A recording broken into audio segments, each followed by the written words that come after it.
وہ کون سی 3 دعائیں ہیں جو ہمیشہ اور جلدی قبول ہو جاتی ہیں اور ہم اپنے رب کے؟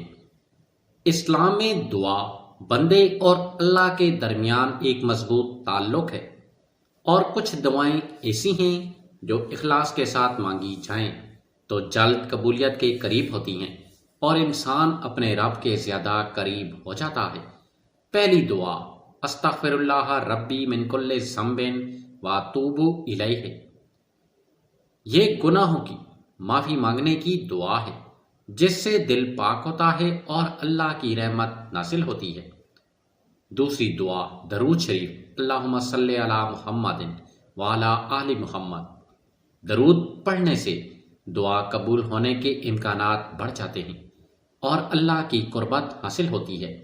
تیسری دعا ربنا آتنا فی الدنیا حسنۃ وفی الآخرۃ حسنۃ وقنا عذاب النار، یہ جامع دعا ہے جو دنیا و آخرت دونوں کی بھلائی مانگتی ہے۔ اگر یہ دعائیں دل کی گہرائی اور یقین کے ساتھ مانگی جائیں تو انشاءاللہ جلد قبول ہوتی ہیں اور انسان کو سکون اور اللہ کا قرب نصیب ہوتا ہے۔